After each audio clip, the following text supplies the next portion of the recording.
Excellent. All right, we've got a little bit to cover today. We're covering protein, changes in protein levels, changes in glucose levels, and changes in renal values. And of the renal values we're talking about, we'll be covering creatinine, urea, and SDMA. But I wanted to keep it pretty case-based if we can, because these are problems that just pop up on a biochemistry, and sometimes they're incidental, sometimes they're unwell. And I just want to kind of run through some blood results, particularly for the protein ones, not so much the azotemias. So for starters, what sort of proteins do we measure in blood? The main ones are globulin. Globulins, yeah. An albumin. Albumin, yeah. Any others?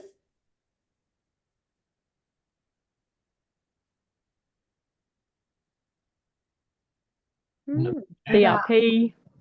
Good, Yeah, excellent. Yeah, so that one falls outside of the category of albumin and globulins. So that's an acute phase protein. So CRP stands for C-reactive protein. beautiful. So there's other acute phase proteins as well, but we don't measure them, so they're not as clinically relevant. Excuse me. Sorry.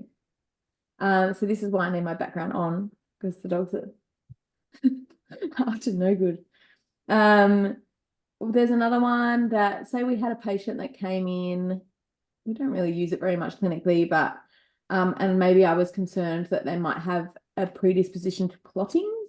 Very much my interest area, and nobody else really looked at it. So Oh, like fibrinogen degradation proteins. yeah. So pretty much all of the clotting factors are proteins as well. Oh, yeah. So they're produced in the liver, and they do. I don't know whether they fall under a form of globulin. I don't think they do. But fibrinogen is probably the main one that we measure. And yeah, FDPs and stuff like D-dimers, stuff like that, are all proteins as well, but they don't make up enough of a proportion to actually factor into our calculations and stuff. So when we look at TP on the blood tests, what is that? What does that reflect? What protein are they measuring? My understanding was just globulin and albumin, but now I wonder if some of the others actually go in there as well.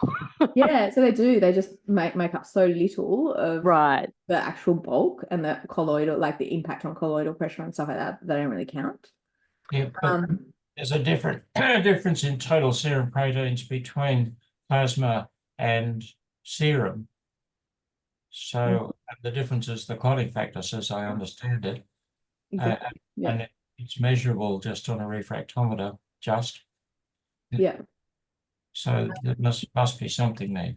Exactly. So you can't keep clotting factors in a serum sample, can you? So you have to be measuring plasma. You have to be measuring plasma to measure clotting factors, as opposed to serum where you've kind of taken that out of the equation. Oh, yeah. Yeah. But then the acute phase proteins and stuff like that are still in serum. So let's talk more about what is albumin's role in the body? Many Lots of roles. Albumin. lots of roles, yeah. Like it's a lot of like drugs bind to albumin. Yes. Protein carrier. Is it a carrier? Carrier protein, yeah. Perfect. Yeah. It's involved in maintaining the oncotic pressure. Yes, main contributor to maintaining that oncotic pressure. They're the main ones. Oh, there's another one. What about acid base? Oh yeah, it's a unmeasured ion. Very important. Unmeasured ion. Yes, it actually acts as a buffer. Mm. So it can just help maintain pH of blood within the right range if something else is coming in or out of whack. What about globulins? What make up the protein class globulins?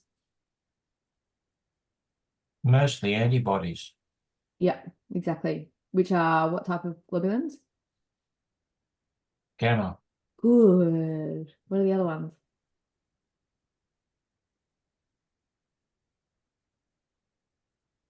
No. Is there IgM? IgM, that's one of the gamma globulins. So yeah. Yeah, that's interesting. IgG is a gamma globulin, but they're all gamma. IgM. Yeah. So there's alpha globulins, beta globulins, and then there's the gamma globulins, which make up all of the immunoglobulins. I don't actually know what alpha globulins are. I can't remember. None of them are significant. Beta globulins are like the sex hormone transferring proteins and stuff like that, that fall under the globulin class. And then the gamma globulins are by far the most clinically relevant to us, particularly given that we don't really deal with many sex hormones these days.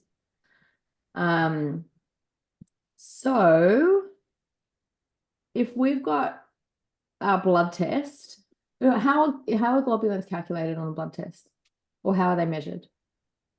Do you know?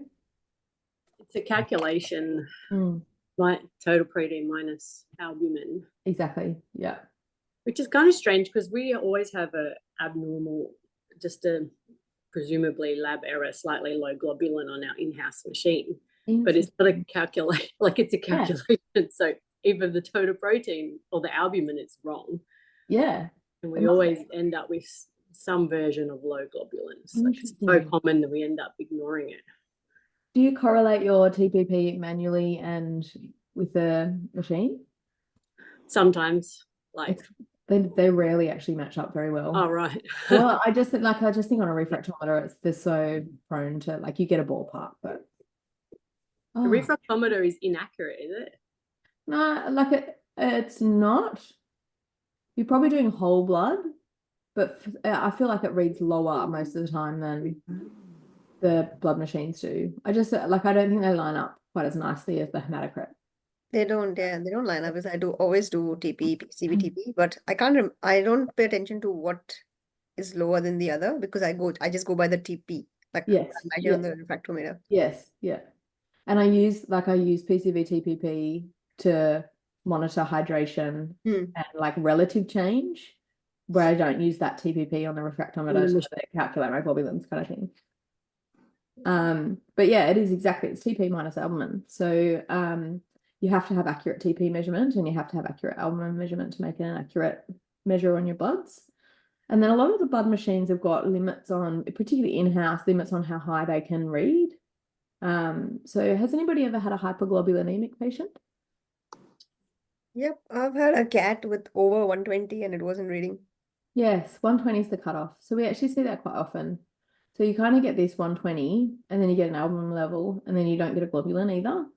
And it's really important to send that out and have that clarified because the actual number on the globulins is going to serve as like, where are we at baseline? This is obviously pathologic and we need to know what response we're getting to therapy. So you need to know how far above that 120 it was. So I might share my screen. Hopefully this will work. I put some blood test results just in a PowerPoint slide so we can all, not many. Oopsies.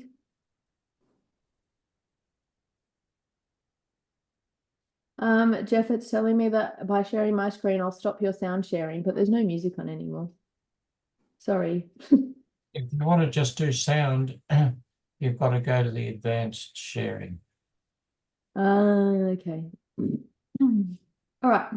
Can everyone see it or is it too big? Yeah, no, it's good. Good. Okay. So who is this? Let me think about this one. Okay. So this is a 1-year-old dog who has presented. This is like the most complicated case I've ever seen. This is a bad example, but the bloods were right for this case. 1-year-old dog who's essentially presented with chronic diarrhea. And I'll tell you about the rest of the case once we've gone through it. Does anybody want to give me a bit of an assessment of these blood tests? I'm interested. Oh, you go. No, you go, Ron. I'm interested in the things that are low, particularly albumin and cholesterol, and urea. They're all liver function measures, I guess. While glucose is normal, they're all slightly low, or actually they're all below normal. The albumin, urea, and cholesterol. So, and it's a young animal, but globulin is still normal. So you could have low globulin in a young animal, but you don't. So I guess I'd be looking at a liver function issue. Excellent. Yeah. So importantly, given we're talking about proteins, tell me about the globulins.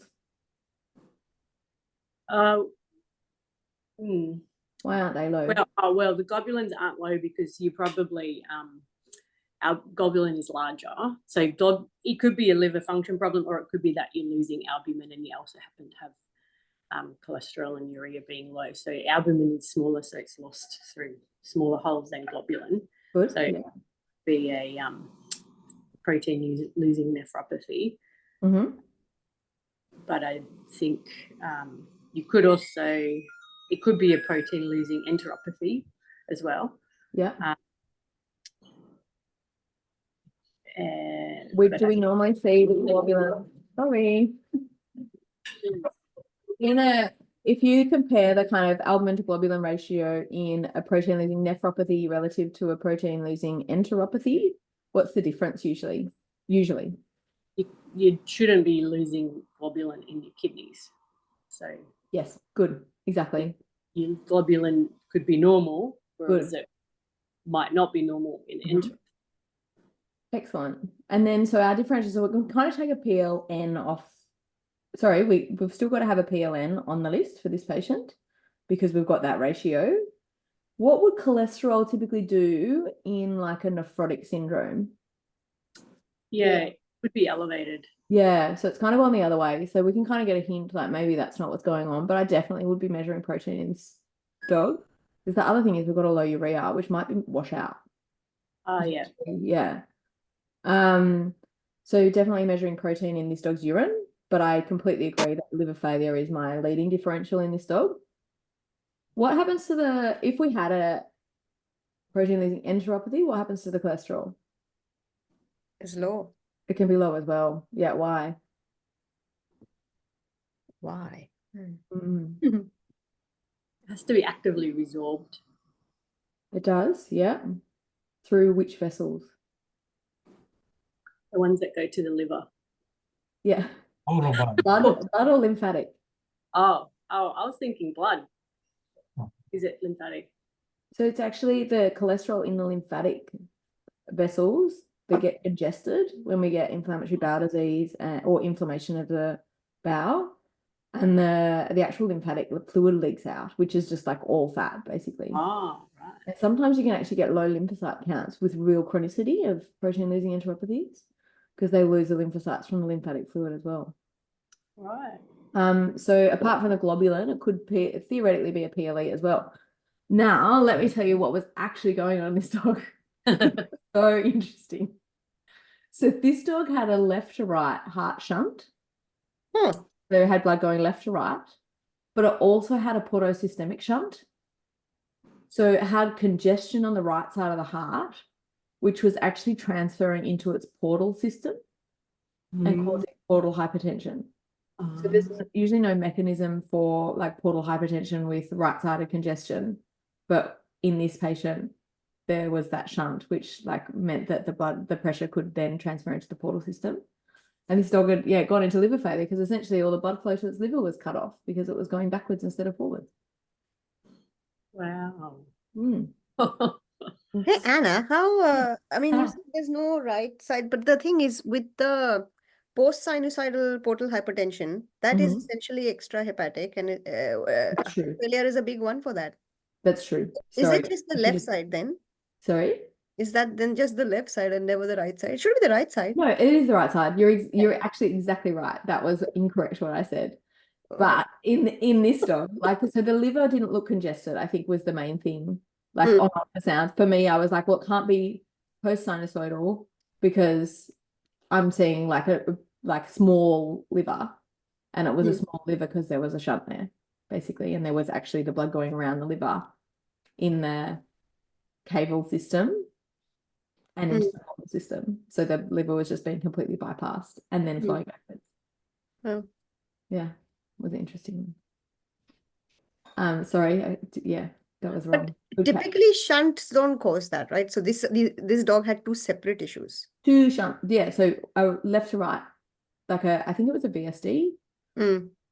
and then the PSS as well. Yeah. Yeah. Wow. It's interesting. Is the dog dead or alive? It went to surgery. Hmm. Yeah. I don't know how it's going now. It didn't look great. It was a French bulldog. It was Wow. very lean. Yeah. Very small. All right, let's have a look at this one. Let me think about which case this one was. Okay, this is a chronic diarrhea patient. Have a look at them and tell me what your leading differentials would be.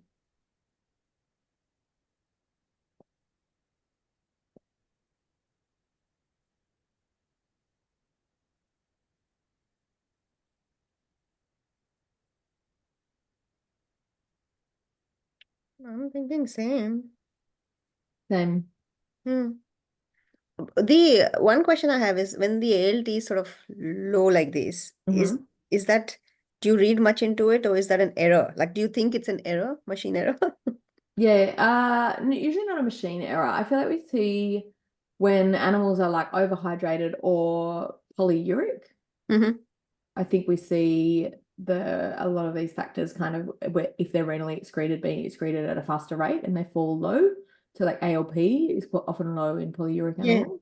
Yeah. But not ALT, which is why I'm like, what ALT low, I've not particularly come across much. Do you read much into it or just ignore it? Ignore. Yeah. There's no pathologic mechanism for ALT. Yeah. Same. So we're going protein losing enteropathy. Agree. So what's this dog's cholesterol? I've actually got my captions over the top of it. 2.5. So low end of normal. Yeah. I'd hesitate to call it Addison's because I don't think that sodium potassium ratio is low enough, but not quite low enough. Yeah. So that's a good point. Can we see protein losing enteropathies when the primary disease is Addison's? I think yes. Yes. So sometimes they look like a raunchy IBD case, like a really severe inflammatory bowel disease with all lymphangiectasia and protein loss, and they're actually Addisonian. And these are the dogs that have got like atypical drops in their hormone levels. So these are often the ones that don't have the abnormal sodium potassium ratios or things like that. So what causes diarrhea in Addison's disease or gastrointestinal signs? Deficiency of which hormone? That's steroid, I would think. Yeah, exactly. It is. So aldosterone doesn't really have any impact on the gut. Do you know what an absence or a relative absence of cortisol does to the gut? no. Everything. There's so many impacts on bowel function, but the main one that I guess stuck in my mind, and there's heaps, and other people probably think that other ones are more important, but cortisol is responsible for maintaining the tight junctions between cells. So as soon as you get loss of tight junctions, you get leaking of bowel contents and all of the antigenic stimulation in that bowel contents into the submucosal layer, where all of the immune system is poised and ready to respond. So you start getting just a like really profound immune response to normal luminal antigens of bacteria and food.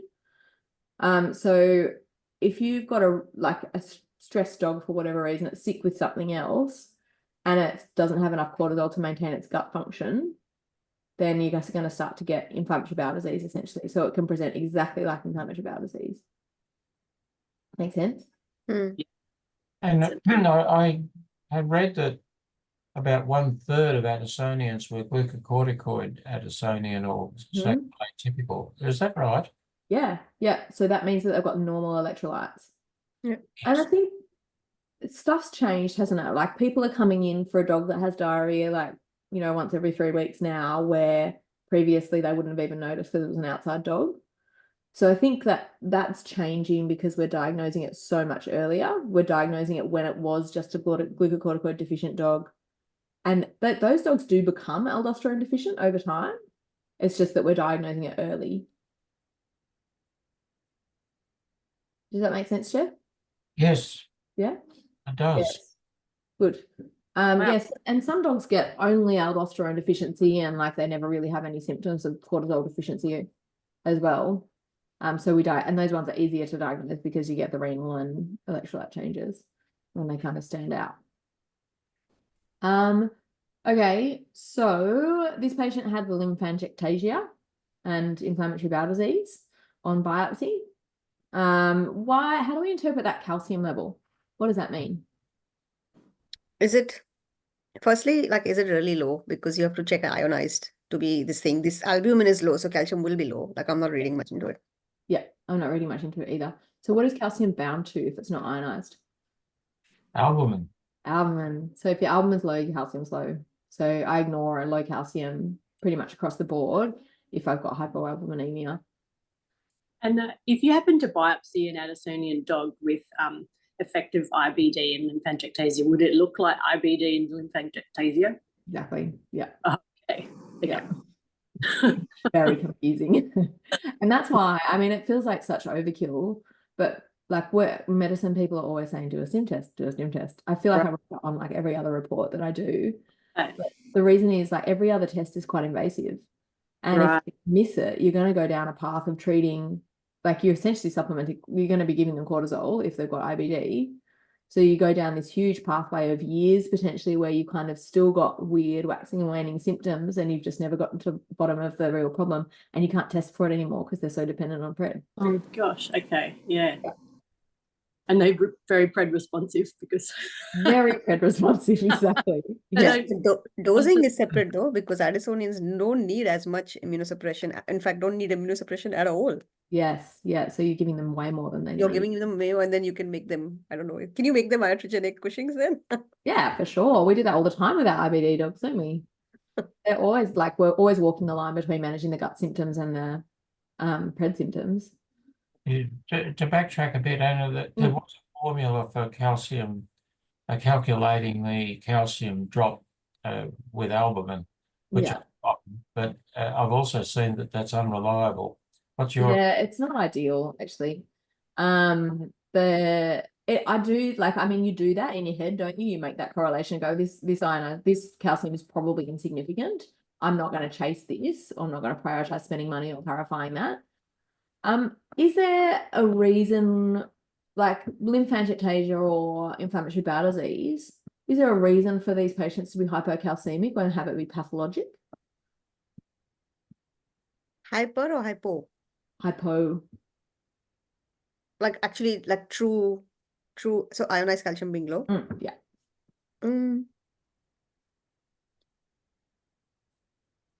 What are the things that contribute to normal calcium homeostasis? What are the hormones? The PTH. Yeah, and? Vitamin D, calcium. Yeah. And where do we get our vitamin D from? Gut. Diet. Yeah. So if you've got a patient with IBD malabsorption, they're almost across the board vitamin D deficient. Now, they've got such profound signs for usually like not too, like if they're protein losing, it's usually not like a super, super chronic history and they probably haven't been vitamin D deficient for a really long time. So they've got the mechanisms with the PTH and bone storage of calcium to buffer that for a really long time. But we do occasionally see IBD dogs become truly like pathologically calcium deficient if we don't either supplement vitamin D or get on top of the malabsorption. And the other factor, what is the most common electrolyte abnormality? And it's electrolyte we don't measure, so this is a trick question, in critically unwell patients. Magnesium. Magnesium, good, yeah. So like I throw magnesium at everything, but magnesium is vital. It's a cofactor in most of the calcium homeostasis chemistry, I'm going to say, reactions in the body. So if you're magnesium deficient, which a lot of these very unwell animals are, then our calcium homeostasis mechanisms using the PTH mechanisms are going to be out as well. So there's a couple of ways that calcium and magnesium can become can need supplementation. I've only ever had 2 patients where I've had to like do an infusion of both to like get them back on track. But it's something that we shouldn't just write off the low calcium, but if the dog's like still walking around and it's not requiring hospitalization, it's probably all right. Okay, what's this one? Oh, this is an interesting one. Okay, so this is a 10-year-old Labrador who came in for a dental. Tell me about, and it had pre-GA bloods. Tell me about these bloods.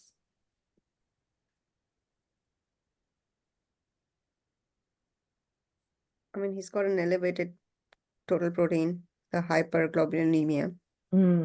Yeah. So could be dehydrated. I do need to do, like, we need to know the HCT to interpret. Like PCV. Need to do the what, sorry? Need to know the PCV, maybe? Oh, no, the PCV, exactly. Sorry, the PCV was 34 and the neutrophil count was 12.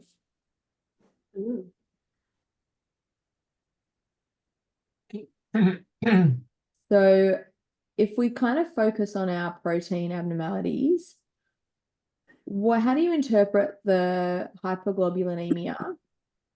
It's probably not a multiple myeloma and neoplastic. It looks like inflammatory at that level, I would be thinking. Chronic inflammation. But you know, elevated monocytes. I don't know. Yeah, good. So yeah, this dog actually, in hindsight, I think it did have high normal monocytes, but the neutrophilia was the thing that made me go, oh yeah, probably inflammatory, rather than the neutrophilia and anemia. Did you say 12? Sorry? Did you say 12? The like, neutrophils? Yeah. Yeah, like just at the upper end. That's like, yeah. Okay. I would have just shocked it. A normal dog coming in for a dental shouldn't have a neutrophil count of 12. Okay. They only sit around 4. Oh, okay. Then is that? But like, then you have to also look at the lymphocytes, right? It could be just a stress leukogram. Yeah, it could be. And this dog does have some other liver changes, doesn't it? That could be maybe an excess of cortisol. It's hypothalamic. It's presumably it's fasting. So I'd be interested in the triglycerides. There's a little bit of a myopathy. A little bit more than I would expect just from traumatic blood draw. Be thinking of maybe an inflammatory or infectious myopathy. Yeah.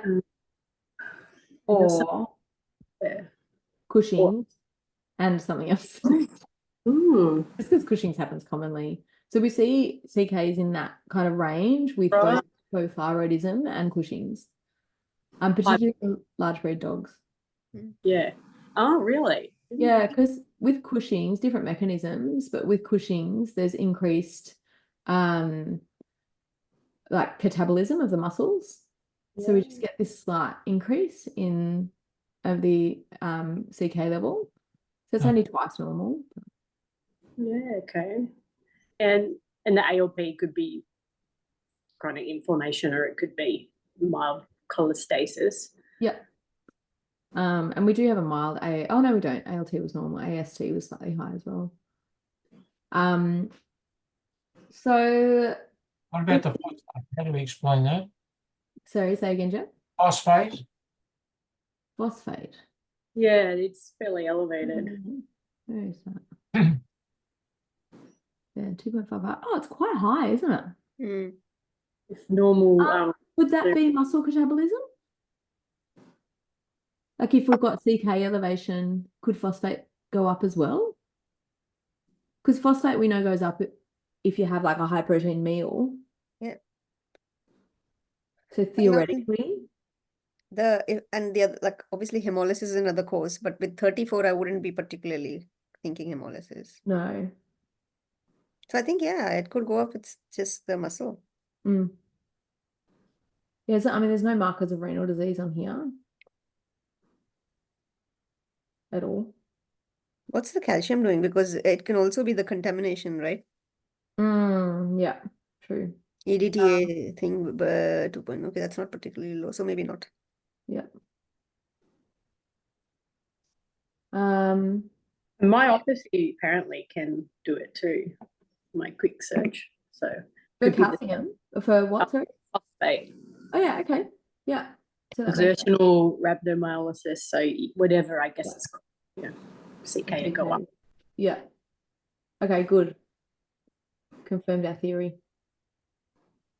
So with a globulin level at this level, if you were in clinic and you had a very well dog, what are you going to do?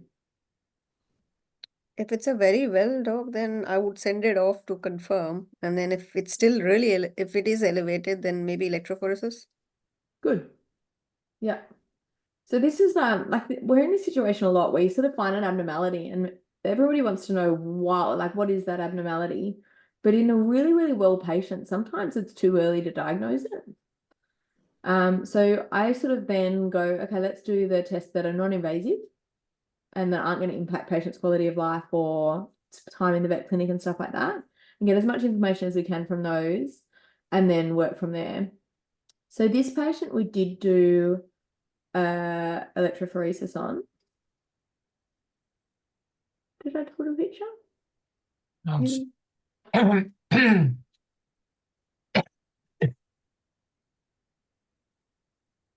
So whiteout. It's a whiteout. Hi.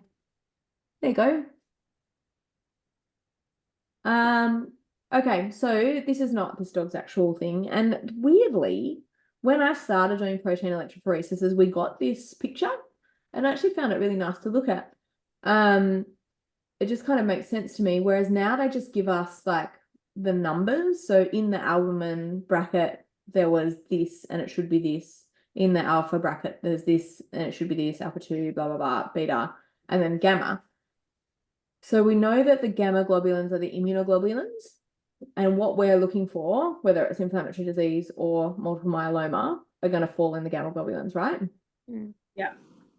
So on this picture, which is just straight off Google and human multiple myeloma, but it's exactly the same in dogs, you can see that the dark teal is normal patients. So you usually get quite a high albumin level relative to the other globulins that are measured. And then the other globulins are spread pretty evenly with like just slow, like wide waves over the spectrum of, it's like based on, do you know what the phoresis is, like how it's run and stuff? No, not how it's run. Or like it, so it's basically they like put the serum into like a gel and then they run a charge through it, which means that the protein in the serum travels at different speeds according to how like its charge. So it sort of separates out those proteins according to their charge. So alpha 1, alpha 2, beta, and gamma all have different charges, and therefore you get like a line and a density at that level. So when you've got more of one, it shows up more dense and with a wider or bigger area. So when we've got an excess of gamma globulins, instead of getting this beautiful wide wave of like IgM is much bigger than IgG and IgM is going to be up here and IgG is going to be down here, instead you get an increase in the globulin level, so increase in height, but also a narrowing of the base, which is significant. So when they kind of report a monoclonal spike, they're saying there's not a diffuse increase in all of the gamma globulins, which would be a wide-based polyclonal spike. It's a monoclonal, so it's an increase in one of the globulins, one of the gamma globulins, which is much more likely to be multiple myeloma, but certain infections can cause that same report. Does anybody know which infections? Maybe FIP. FIP, good. Yep.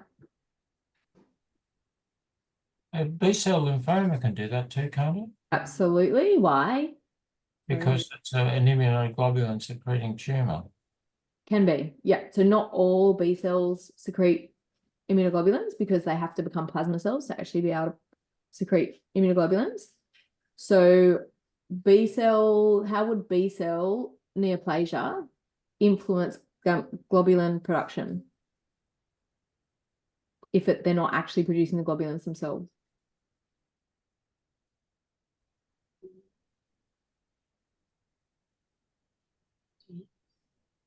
Do they stimulate the plasma cells? Because they have to. That's the only way Exactly. to happen.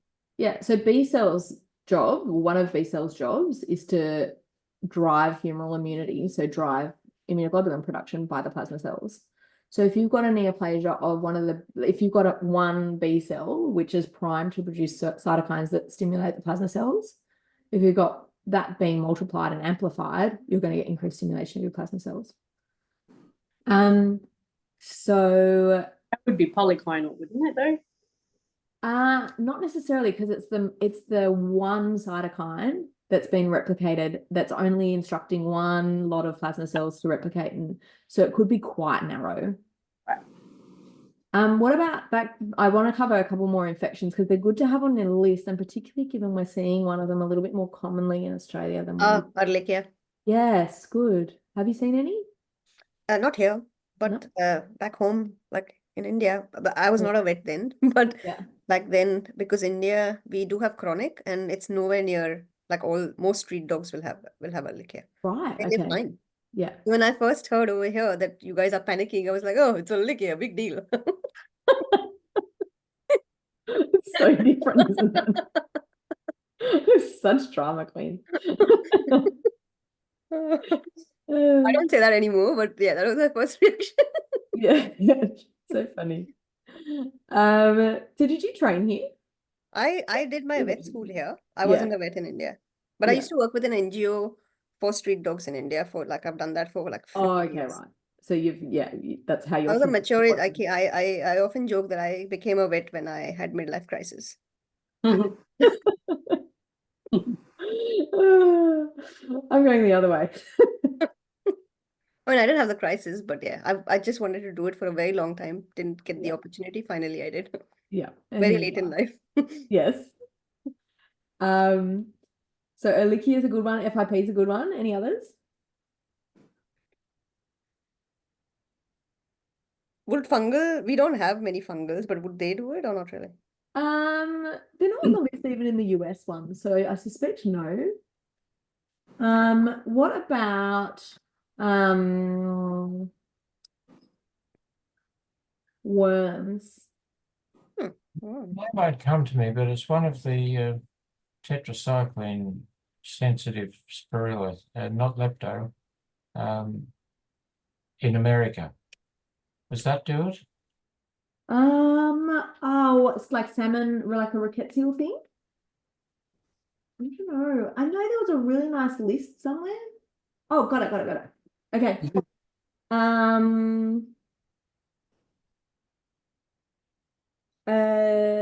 I can't see any spiral bacterial infections. No lepto on the list. The big ones that are significant for us would be heartworm. And FIP and Bartonella, actually. Right. Yeah. So we don't see it very often in dogs, but certainly we don't test for it very often. And the signs, like there's kind of a whole heap of controversy about Bartonella actually, whether it actually causes any clinical signs or not. But certainly in immunosuppressed patients, they can get like symptoms of the infections. And there's a nice PCR that Vetnostics are doing on blood. And I actually had an IMHA patient who I'd immunosuppressed the Jesus out of and tested a PCR positive for Bartonella. And I think it was impairing the ability of the anemia to respond. So we're sort of getting anemia secondary to infection with Bartonella as well as IMHA sort of thing. So we did give that, we treated the Bartonella in that cat and it's doing a little bit better. Now it's got no cardia though. Oh. Just giving him infections. Yeah, exactly. Of course, it belongs to a practice manager. But I'm under the impression Bartonella is really hard to diagnose in the sense like PCR, you have to have PCR culture positive as well, just because they can be PCR positive, but they're not clinical.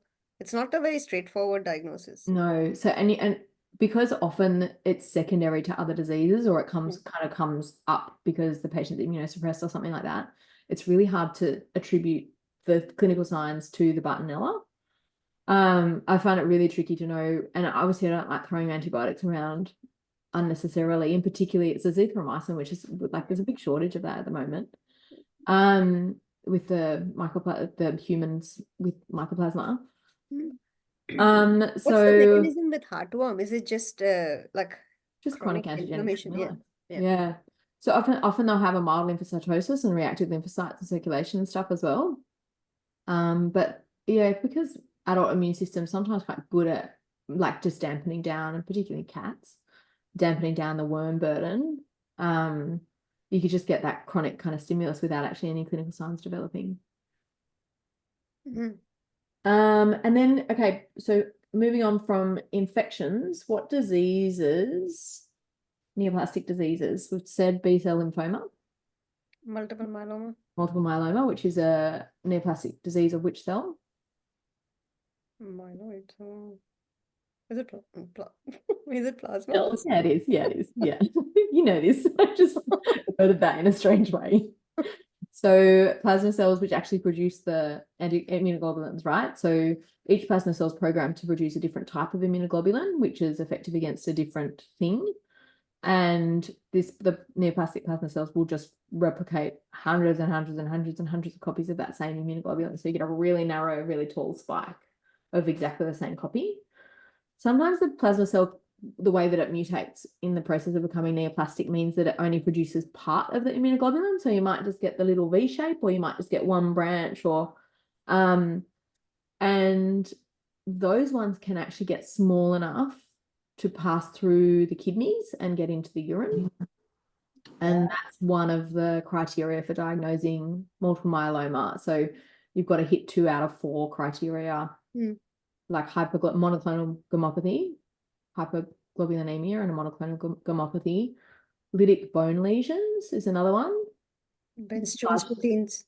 Sorry? Bence-Jones proteins in the urine. Bence-Jones proteins, which is the name of the fragments of immunoglobulins, or plasma cells on cytology. So if you've done bone marrow, or if you've got a lytic bone lesion, or like lesion somewhere, then you can make a diagnosis if you've got 2 of the 4. So it can be a quite hard one to diagnose. It's not the same in every animal. Is plasmacytoma then different, and does that cause gammopathy?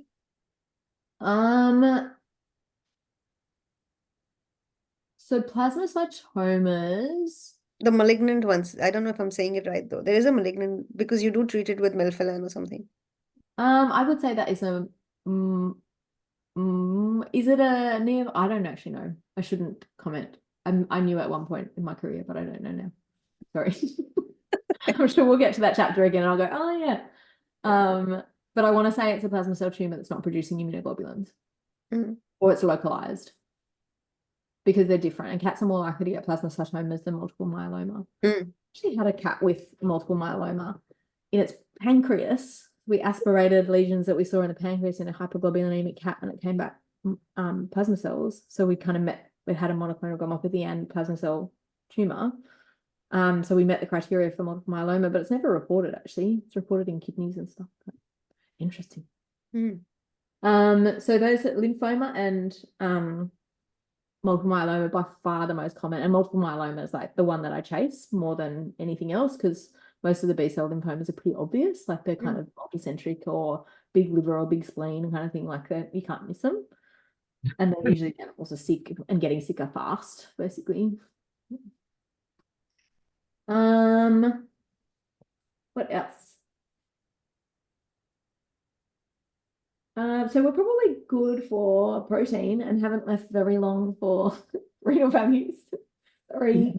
I think everybody's so familiar with, glucose and renal values. Is there anything specific you want to cover? What do you think of that cystatin B that's come out? It's like doing tubular injury, but I just don't understand the value of it for us. Like, when would you use it? I would use it if there was a known nephrotoxicity and I was screening for early damage. Okay. That's pretty much it. Yeah. Yeah. Then I'm excited about it as a biomarker, but I think it's got pretty limited clinical. Yeah, because I'm like, IDEX is like really advertising it, but I just don't know when to use it or why would I want to use it. Yeah. So same thing with SDMA, like anything that kind of detects early damage is going to show up as abnormal when they're dehydrated and fully sick. And you're getting secondary renal damage rather than primary renal damage. And I think it's like got the potential to lead people down a garden path towards primary renal disease where actually it's secondary renal damage associated with something else. So I think it's got great value in that. Like, I know this patient ingested Nurofen, I know it's been exposed to lilies or whatever, and then we can kind of detect renal damage earlier. Oh, yeah, okay. Would you use like serial monitoring or just to know how, because I guess you're going to start, if you knew it had ingested ibuprofen, you might send that off, start supportive care, new hydration fluid, and then wait and get it back. And if it says it's completely normal, you might check it in another 24 hours and you go, oh, I actually didn't eat them, and send it home, as opposed to like keeping it 3 days or something. It might shorten the day. Yeah. So yeah, I mean, I think if there's no azotemia illness and the animal's hydrating themselves and eating well, it's probably not an indication to keep them hospitalized on fluids. So we sort of think, oh, we're supporting the kidneys by keeping them hydrated, and that's true if they're not hydrating themselves.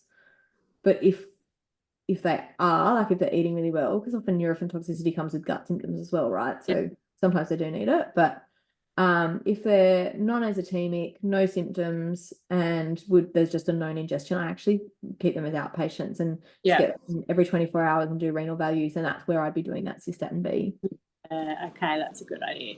Yeah. We sort of think, oh, we've got to put them on fluids as risk. We've got to support the kidneys, but it's only if there's increased losses, if they're polyuric. Yes. And they're not drinking enough. So you could measure them as an outpatient measure body weight. Yes. Absolutely. Water intake.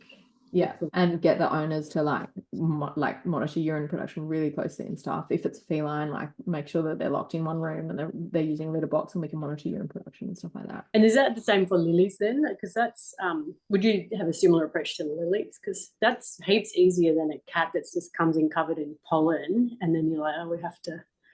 Yeah, because now we just want to maintain hydration and basically we're not trying to diurese them. We're not going to help them by diuresing them. So unless there's active renal damage or appetite loss and vomiting, gastrointestinal symptoms, I'm not putting them on fluids. And if there is azotemia but they're eating and drinking normally, your fluids aren't going to help either. Is that right?